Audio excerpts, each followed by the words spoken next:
India Legal presents Courts Roundup.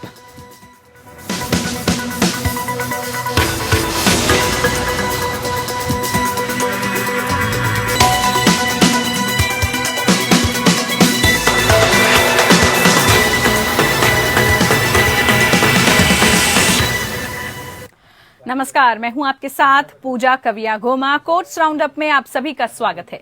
इस bulletin में अगले आधे घंटे हम आपको कोर्ट से जुड़ी तमाम छोटी बड़ी खबरों से रूबरू करवाएंगे। कोर्ट की कार्यवाही और सुप्रीम कोर्ट से लेकर हाई कोर्ट और लोअर कोर्ट तक के फैसलों को आपके सामने रखेंगे। आगे बढ़ने से पहले डाल लेते हैं एक नजर हेडलाइंस पर। सुप्रीम कोर्ट के आदेश के बावजूद आईटी एक्ट की धारा 66A के तहत मुकदमा दर्ज होने पर अदालत ने जताई नाराजगी। राज्यों के मुख्य सचिवों से 3 महीने में रिपोर्ट दाखिल करने का दिया निर्देश।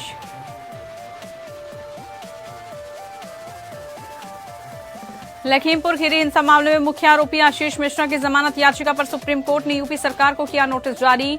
26 सितंबर को मामले की होगी सुनवाई।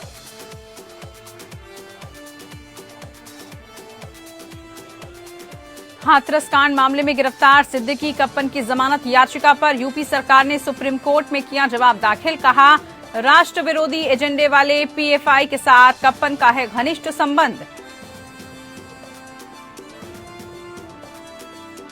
सतलुज यमुना लिंक मामले पर सुनवाई के दौरान केंद्र ने कहा, पंजाब नहीं कर रहा सहयोग। केंद्रीय जल शक्ति मंत्रालय से दोनों राज्य से बैठकर मांगी 1 महीने में रिपोर्ट।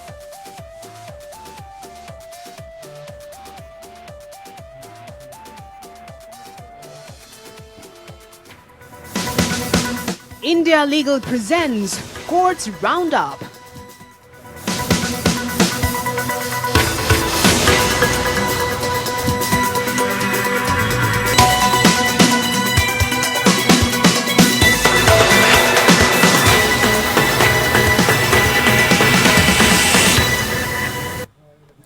सुप्रीम कोर्ट के फैसले के बावजूद आईटी एक्ट की धारा 66A के तहत मुकदमा दर्ज करने के मामले में सुप्रीम कोर्ट में सुनवाई हुई। मामले की सुनवाई के दौरान सीजेआई ने भी माना कि ये गंभीर विषय है कि कोर्ट के आदेश के बाद भी कुछ राज्य 66A के तहत मुकदमा दर्ज कर रहे हैं। कोर्ट ने आदेश में कहा, हमारे आदेश के बाद भी जिन राज्यों में 66A के तहत मुकदमे दर्ज किए हैं, उन राज्यों के चीफ सेक्रेटरी से बात करें और उन मुकदमों को खत्म करने पर काम करें।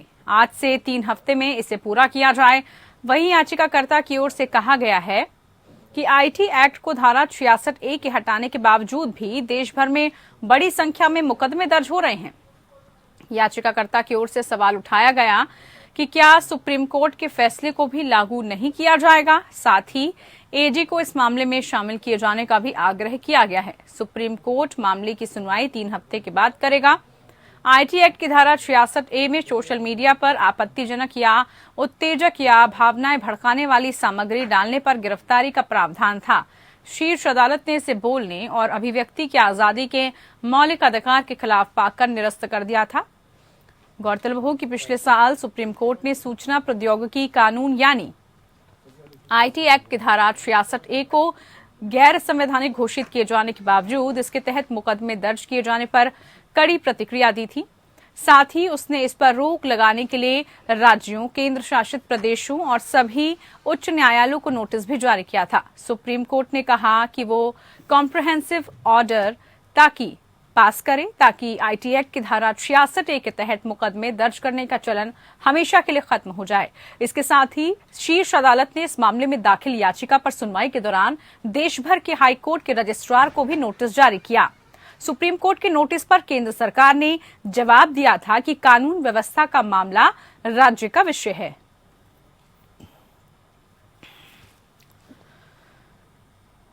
उत्तर प्रदेश सरकार ने कहा कि केरल के पत्रकार सिद्दीकी कप्पन के चरमपंथी संगठन पॉपुलर फ्रंट ऑफ इंडिया या पीएफआई के साथ घनिष्ठ संबंध हैं। यूपी सरकार ने अपने हलफनामे में कप्पन की जमानत का विरोध किया। साथ ही कहा कि पीएफआई का एक राष्ट्र विरोधी एजेंडा है। सिद्दीकी कप्पन देश में धार्मिक कलह और आतंक फैलाने की बड़ी साजिश का हिस्सा है। सरकार ने ये बात सुप्रीम कोर्ट में दायर हलफनामे में कही।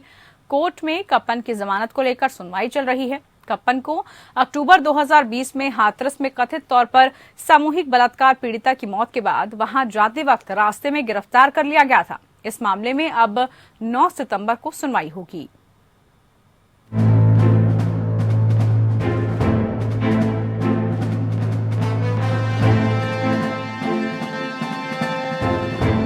कप्पन सिद्दीकी की जमानत याचिका पर सुप्रीम कोर्ट में सुनवाई हुई।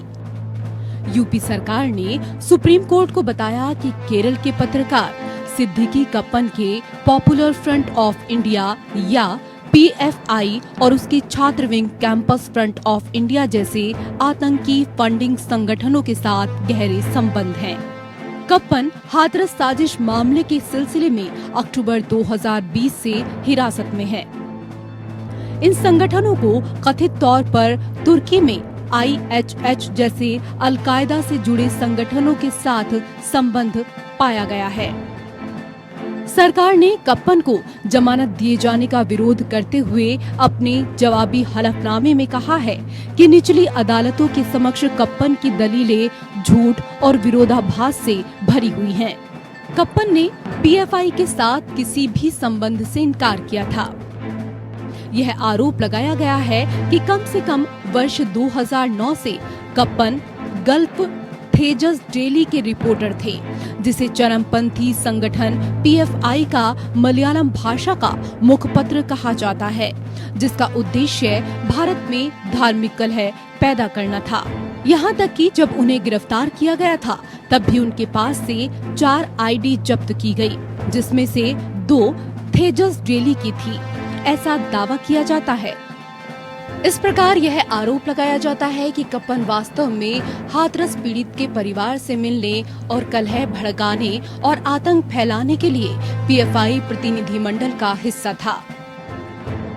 आगे कहा गया, जांच से पता चलता है कि प्रतिनिधिमंडल को सह आरोपी PFI का राष्ट्रीय महासचिव रऊफ शरीफ के निर्देश पर हाथरस भेजा गया था, जिन्होंने यात्रा के लिए फंड भी प्रदान किया था। जवाबी हलफनामे में आगे कहा गया है कि कप्पन ने इस तथ्य को आसानी से खारिज कर दिया था कि जब उसे गिरफ्तार किया गया था तो वो उन लोगों के साथ यात्रा कर रहा था जिन्हें पिछले दंगों में आरोपी बनाया गया था। साथ में यह प्रस्तुत किया गया कि यदि याचिकाकर्ता वास्तव में एक पत्रकार है तो अपने पेशेवर कर्तव्यों का पालन कर रहा था, जैसा कि दावा किया गया है, तो वह ज्ञात दंगा आरोपी व्यक्तियों के साथ यात्रा क्यों करेगा। सरकार ने कहा कि कप्पन हाथरस यात्रा से ठीक पहले सितंबर और अक्टूबर 2020 के महीने में 4,05,000 रुपए की कुल जमा राशि की व्याख्या भी नहीं कर पाए हैं। सुप्रीम कोर्ट ने पिछले महीने कप्पन की उस याचिका पर नोटिस जारी किया जिसमें इलाहाबाद उच्च न्यायालय द्वारा हाथरस षड्यंत्र मामले में उसकी जमानत अर्जी खारिज किए जाने को चुनौती दी गई थी।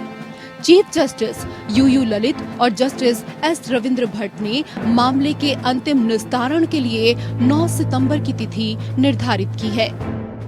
Bureau report.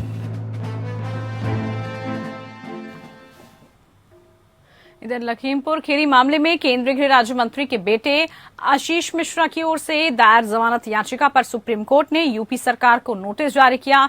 मामले की सुनवाई 26 सितंबर को होगी।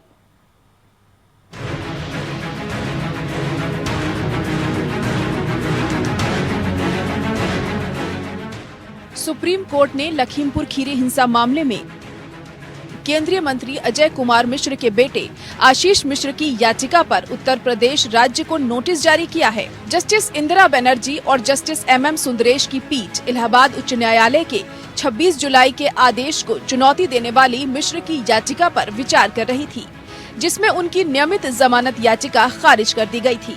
राज्य को 26 सितंबर तक जवाब दाखिल करने को कहा गया है। जस्टिस इंदिरा बनर्जी की पीठ के सामने आशीष मिश्र के वकील मुकुल रोहतगी ने कहा कि एक क्षेत्र में कुछ गोलीबारी आदि हुई थी, कुछ लोग मारे गए और इनको मुख्य आरोपी बनाया गया, जबकि हमारे पक्ष को सुना भी नहीं गया। जस्टिस बनर्जी ने कहा कि हम नोटिस जारी कर रहे हैं। मुकुल रोहतगी ने प्रस्तुत किया कि आरोप ये है कि मिश्र ने कार से लोगों को कुचल दिया, लेकिन कार उनके ड्राइवर द्वारा चलाई जा रही थी। आगे कहा कि मिश्र के खिलाफ 2 FIR दर्ज हैं। एक प्राथमिकी में ये आरोप लगाया गया है कि मिश्र कार से बाहर भाग गया था और गन्ने के खेत से गोलियां चलाई गई थी। हालांकि पहले शिकायतकर्ता ने कहा कि वह एक चश्मदीद गवाह नहीं है। मिश्र को पहले फरवरी 2022 में इलाहाबाद हाई कोर्ट ने जमानत दी थी, जिसके बाद फिर से उसे हाई कोर्ट का रुख करना पड़ा, क्योंकि हाईकोर्ट के पहले आदेश को सुप्रीम कोर्ट ने अप्रैल 2022 में रद्द कर दिया था और उसकी जमानत याचिका पर नए सिरे से विचार करने का आदेश दिया था। सुप्रीम कोर्ट का ये आदेश अपराध में मारे गए किसानों के परिजनों की अपील पर आया है।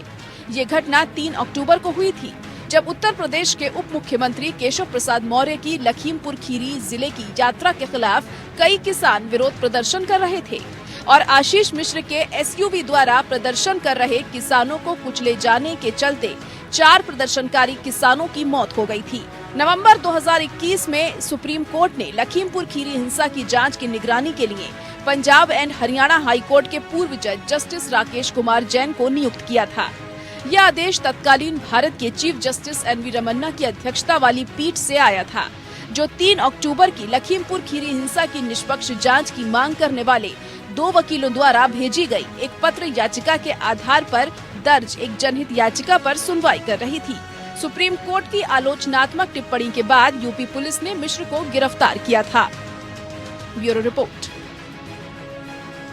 आर्थिक रूप से कमजोर वर्ग या ईडब्ल्यूएस के उम्मीदवारों को नौकरी में 10% आरक्षण देने के मामले में सुप्रीम कोर्ट ने कहा कि केंद्र सरकार के फैसले की संवैधानिक वैधता पर दाखिल याचिकाओं पर 13 सितंबर से सुनवाई शुरू की जाएगी। केंद्र सरकार की ओर से आर्थिक रूप से कमजोर वर्ग को आरक्षण संबंधी मामले की सुनवाई 5 न्यायाधीशों की संविधान पीठ करेगी। इस पीठ में न्यायमूर्ति दिनेश माहेश्वरी, न्यायमूर्ति एस रविंद्र भट्ट, न्यायमूर्ति बेला एम त्रिवेदी और न्यायमूर्ति जेबी पारदीवाला भी शामिल होंगे। आपको बता दें कि पीठ ने सभी वकीलों को आश्वस्त किया है कि उन्हें जुर्म आगे बढ़ाने के लिए पर्याप्त अवसर दिए जाएंगे। साथ ही पीठ ने यह भी कहा कि वो 40 याचिकाओं पर निर्बाध सुनवाई सुनिश्चित करने के लिए निर्देश देने के वास्ते बृहस्पतिवार को फिर बैठेगी।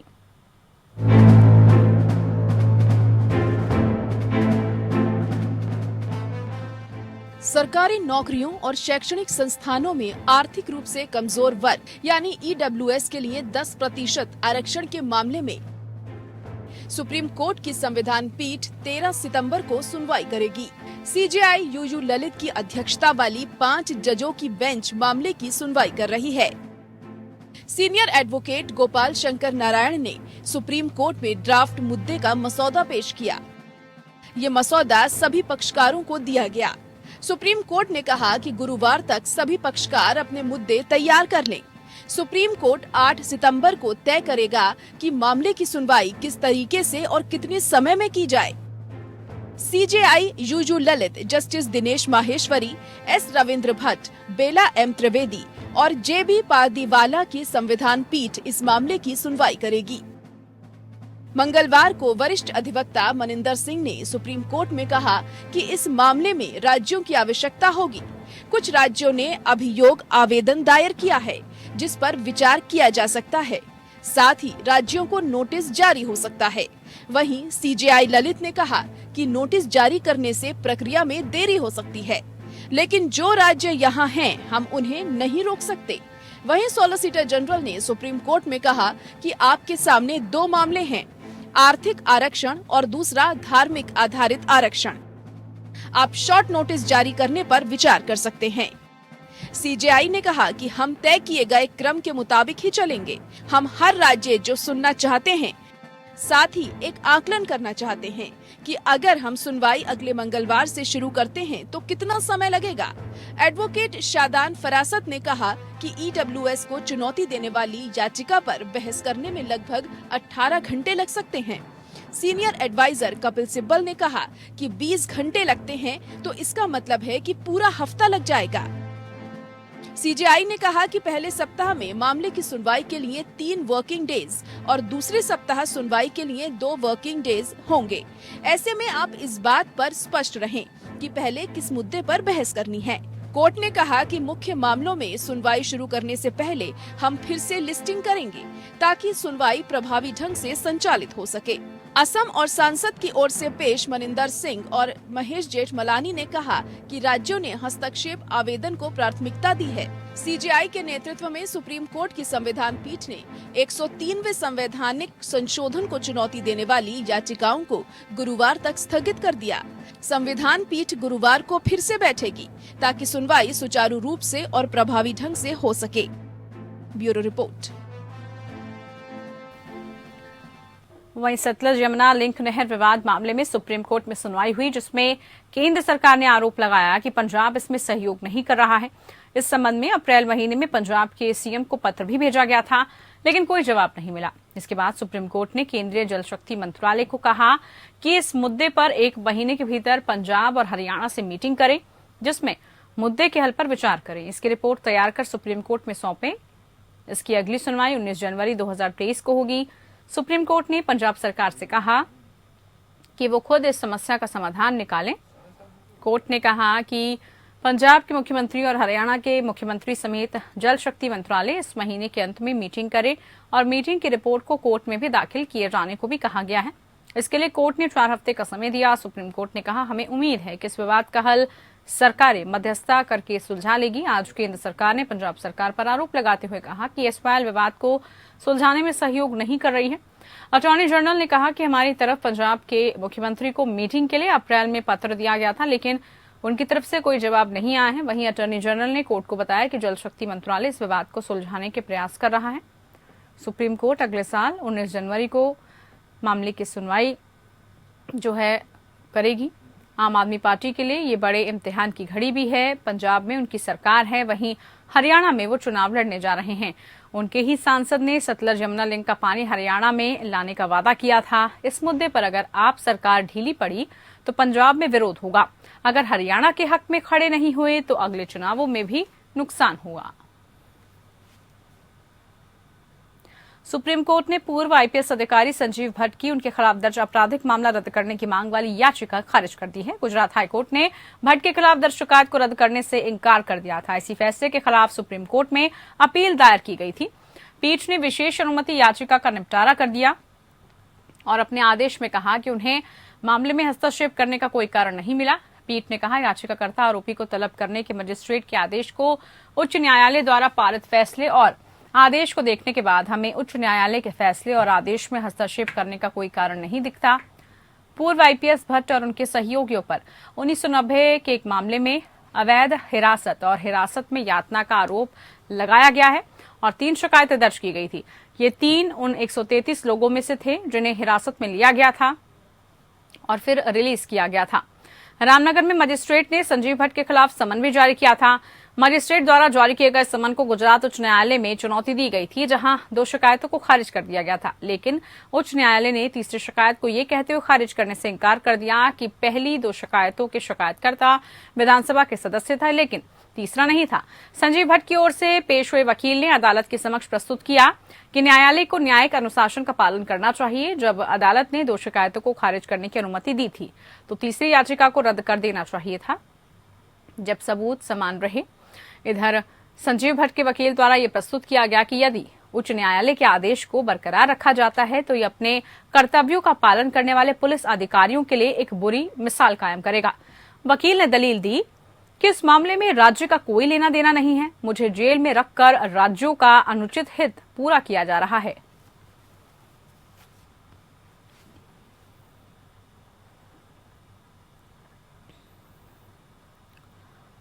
तो इधर केरल उच्च न्यायालय ने राष्ट्रीय आपदा प्रबंधन प्राधिकरण या एनडीएमए को निर्देश दिया कि वो कोविड-19 टीकाकरण के बाद के प्रभावों के कारण होने वाली मौतों के मामलों की पहचान करने और ऐसे पीड़ितों के आश्रितों को मुआवजा देने के लिए दिशा निर्देश तैयार करें। न्यायमूर्ति विजय अरुण ने टिप्पणी की, इस साल जून के बाद से उनके पास पहले से ही टीके के प्रतिकूल प्रतिक्रिया के कारण मरने वाले व्यक्तियों को कम से कम 3 मामले हैं और भले ही ऐसे व्यक्तियों की संख्या कम हो, इस मामले को संबोधित किया जाना चाहिए। कोर्ट ने अपने आदेश में कहा, इस अधिकार क्षेत्र में बैठकर मेरे सामने कम से कम 3 ऐसे मामले आए हैं जिनमें ये दलील दी गई है जिस व्यक्ति का कोविड-19 टीकाकरण हुआ था उसकी मृत्यु टीकाकरण के बाद के प्रभावों के कारण हुई थी। इसलिए भले ही संख्या बहुत कम हो, ऐसे उदाहरण हैं जहां व्यक्तियों के टीकाकरण के बाद के प्रभावों के कारण दम तोड़ देने का संदेह है। ऐसी परिस्थितियों में उत्तरदाता 2 और 8 ऐसे मामलों की पहचान करने और पीड़ित के आश्रितों को मुआवजा देने के लिए एक नीति बनाने के लिए बाध्य हैं। अदालत अगस्त 2021 में कोविड वैक्सीनेशन के प्रशासन के बाद अपने पति को खोने वाली एक महिला द्वारा दायर याचिका पर विचार कर रही थी। याचिका में प्रार्थना एनडीएमए को इस तरह की मौतों के लिए मामले में मुआवजे से संबंधित पहलुओं से निपटने के लिए दिशा निर्देश जारी करने के लिए जारी किया गया। और क्योंकि याचिकाकर्ता के अलावा ऐसी ही परिस्थितियों का सामना करने वाले कई अन्य व्यक्ति भी हैं। पहले के आदेश में न्यायालय ने मामले को गंभीरता से लिया था और अतिरिक्त सॉलिसिटर जनरल को निर्देश प्राप्त करने का निर्देश दिया था कि क्या भारत सरकार के पास कोविड-19 टीकाकरण के बाद प्रतिकूल घटनाओं के पीड़ितों को मुआवजा देने के लिए कोई नीति है। जब 1 सितंबर को इस मामले पर विचार किया गया तो एएसजी ने कहा कि अभी तक ऐसी कोई नीति नहीं बनाई गई है, इसलिए न्यायालय ने संबंधित अधिकारियों को इस मुद्दे को हल करने के लिए नीतियां, दिशा निर्देश तैयार करने के लिए त्वरित उपाय करने का निर्देश दिया। आदेश में कहा गया कि इसलिए दूसरे प्रतिवादी को कोविड-19 टीकाकरण के बाद के प्रभावों के कारण मृत्यु के मामलों की पहचान करने और पीड़ित के आश्रितों को मुआवजा देने के लिए नीति, दिशा निर्देश तैयार करने का निर्देश दिया जाता है। इस संबंध में आवश्यक कार्य यथासंभव शीघ्रता से और किसी भी दर पर 3 महीने के भीतर किया जाएगा। 3 महीने के बाद मामले को फिर से लिया जाएगा।